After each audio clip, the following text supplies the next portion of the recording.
हमारे जो ऑर्गन्स हैं इसके लिए 2 किडनीज होती हैं शरीर के अंदर इन जनरली, और ये हमारी बॉडी के वेस्ट प्रोडक्ट्स को निकालती है। इसी को इसलिए हम बोलते हैं एक्सक्रीटरी ऑर्गन।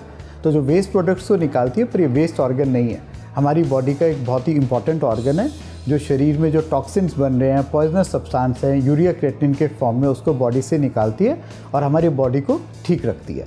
मैं doctor Manish Jain, director kidney disease dialysis and transplant Medanta Gurgaon से आज आपको किडनी डिजीज़, किडनी फेलियर, उसके बचाव के लिए और उसकी प्रिवेंशन और आगे ट्रीटमेंट के बारे में बताऊंगा।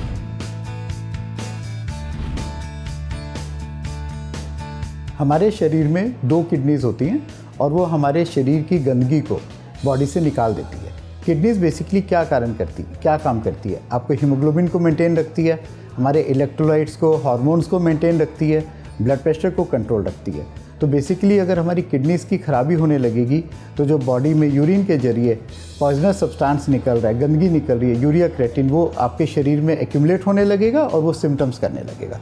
तो ये बेसिकली किडनीज़ में हो जाता है। और इसके मेजर जो कारण हैं हमारे उसके अंदर sugar, blood pressure, genetic disease like polycystic kidney disease, unnecessary pain killers, ये मेजर कारण होते हैं।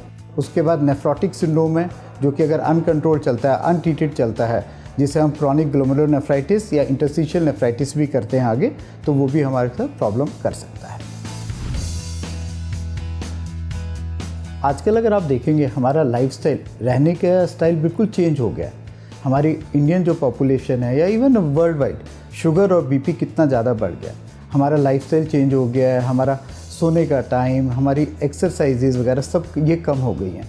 खाना पीना भी हेल्दी नहीं रहा है, जंक फूड की तरफ चलते हुए आ रहे हैं। और हमारा शुगर और ब्लड प्रेशर होने के बाद मोस्ट कॉमन क्या होता है, हम दवाई नहीं लेते। दवाई अगर हम नहीं लेंगे तो शुगर अनकंट्रोल चलती रहेगी, ब्लड प्रेशर अनकंट्रोल चलता रहेगा, तो अल्टीमेटली वो आपके ऑर्गन्स के ऊपर इम्पैक्ट करने लगता है। तो सेम चीज़ इसीलिए होती है कि अगर अनकंट्रोल शुगर है, ब्लड प्रेशर ठीक नहीं चल रहा, तो ये सभी चीज़ें हमारी धीरे धीरे किडनी को ख़राब करने लग जाती है। शुरू में किडनी फेलियर का कोई लक्षण नहीं है। हमारी जब तक 50% किडनीज डैमेज नहीं हो जाती, जब क्रॉनिक डिजीज़ चल रहा है, तो हो सकता है हमें कोई लक्षण ही ना आए। जब लक्षण जो आएंगे वो नॉन स्पेसिफिक हैं। आपको कभी कभी हल्की सी कमजोरी लगेगी, भूख वगैरह कम लगने लगेगी, तो शुरू में तो सिम्टम्स आपको पता ही नहीं लगेंगे। तभी हम कहते हैं कि आपको अपना नॉर्मल चेकअप करना चाहिए। जब लक्षण आने लगते हैं तो उसके लिए शुरू में क्या होगा, आपको भूख नहीं लग रही है, नौजिया लग रहा है, वॉमिटिंग्स आ रही हैं। सबसे पहले आपका एक लक्षण होगा कि आपकी आंखों के पास सुबह जब उठेंगे सूजन दिखेगी या पाँव के आसपास सूजन, कमजोरी लगने लगेगी। और उसके बाद अगर ये सभी चीज़ें अनकंट्रोल चल रही है तो आपको पेशाब धीरे धीरे कम होने लगेगा और इमीडिएटली सांस ज़्यादा होगा। शुरू में इवन कितने लोगों को पेशाब में प्रोटीन आ रहा है, उसकी वजह से भी सूजन आ सकती है और पेशाब में खून भी आ सकता है। तो इन सब चीज़ों को हमें इग्नोर नहीं करना है और अपने नियमित रूप से जो भी फिजिशियन, डॉक्टर आपको देखते हैं उनको दिखाना और टेस्टिंग करानी है। शुरू में तो आपको डायबिटीज़ आपको है, अगर ब्लड प्रेशर है जो मैं पहले भी आपको बता रहा हूँ, उसको डायग्नोसिस करना ज़रूरी है। एक बार आपका वो डायग्नोस हो गया तो रेगुलर आपको अपना डॉक्टर के पास जाना है, रेगुलर दवाई लेनी है।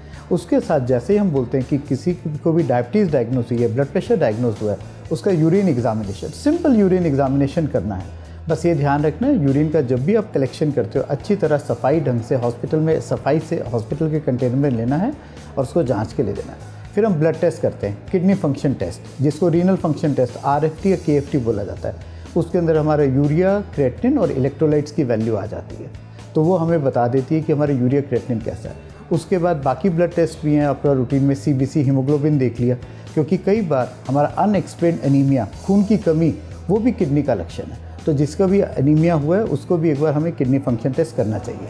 उसका हमने अल्ट्रासाउंड कर लेंगे, अल्ट्रासाउंड में किडनी साइज़ और बाकी चीज़ें देख सकते हैं। इसके अकॉर्डिंगली ही हमारे डायग्नोसिस चलता है। अल्टीमेटली किसी नेफ्रोटिक सिंड्रोम में किडनी बायोप्सी भी लेनी पड़ती है।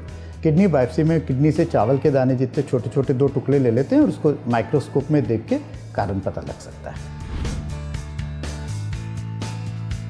किडनी फेलियर एक बार होने के बाद रिवर्स नहीं होगा, हम उसके प्रोग्रेशन को स्लो कर सकते हैं, ताकि उसका प्रोग्रेशन के लिए हम बाकी चीज़ों को कंट्रोल करेंगे, वो चीज़ें उसके साथ हो सकती है। जो नेफ्रोटिक सिंड्रोम वगैरह हैं जिनका हम बायोप्सी करते हैं, उनके लिए अगर हम थेरेपी देते हैं तो वो ठीक हो जाता है, पर कई बार वो भी वापस रिलैप्स दोबारा आ सकता है। बेसिकली किडनी फेलियर का शुरू में तो आपको जैसे मैंने बताया शुगर, ब्लड प्रेशर, इन सबको कंट्रोल रखना है। फिर अगर हमारा हीमोग्लोबिन कम है तो आयरन को देखते हुए उसको कंट्रोल रखना है, जिसको हम एरिथ्रोपोइटिन के इंजेक्शन आता है, आयरन के इंजेक्शंस हैं। बाकी फॉस्फोरस, पैराथायरॉयड हार्मोन, इन सबको, बोन डिजीज़ वाले जो, उन सबको कंट्रोल रखना है। इन सबको देखते देखते हम किडनी का प्रोग्रेशन स्लो कर सकते हैं। एक बार जब वो बढ़ जाता है, जिसको हम बोलते हैं CKD स्टेज 5 या ESRD, and stage renal disease, तो उसके लिए हमारी 2 तरह की थेरेपी होती है, डायलिसिस है या ट्रांसप्लांट है। डायलिसिस फर्दर 2 तरह की है, हीमोडायलिसिस जो कि ब्लड वाली डायलिसिस है, आपको हॉस्पिटल में जाना है हफ्ते में 3 बार, वो हम करते हैं, या दूसरी पेरिटोनियल डायलिसिस, होम डायलिसिस, उसको आप घर में कर सकते हैं। जब तक डायलिसिस हो रही है अच्छा है, अल्टीमेटली आपको फैमिली मेम्बर से लेकर ट्रांसप्लांट कर लेना चाहिए, जिसको हम किडनी बदलना कहते हैं। तो वो सेम ग्रुप में होता है तो प्रेफरेबल है, नहीं तो अगर एंटीबॉडीज़ को देखते हुए हम दूसरे ग्रुप से भी ट्रांसप्लांट किया जा सकता है। शुरू में अच्छी तरह से पानी पीजिए। कितनी बार आप अगर जिम जा रहे हैं या जॉगिंग जा रहे हैं, एक्सरसाइज कर रहे हैं, तो पानी की कमी ना होने दीजिए। फिर अननेसेसरी के पेन किलर्स ना लीजिए। देसी दवाइयाँ जिसको बोलते हैं कि जो कि किन हैवी मेटल से भरपूर हैं, उसको अवॉइड करिए। Most important, sugar and blood pressure control रखिए। अपने नॉर्मल फिजिशियन के पास रेगुलरली जाइए, उनकी बातों को सुनिए, तो अपना ट्रीटमेंट रेगुलर लीजिए और पीरियडिकली अपना चेकअप करते रहिए। ये मोस्ट इम्पॉर्टेंट चीज़ें हैं। अच्छा लाइफस्टाइल रखिए, स्मोकिंग, अल्कोहल, ये सब चीज़ें नहीं होनी चाहिए। नियमित रूप से अपना वॉकिंग के लिए जाइए, एक्सरसाइज करिए, ये सब चीज़ें इम्पॉर्टेंट हैं।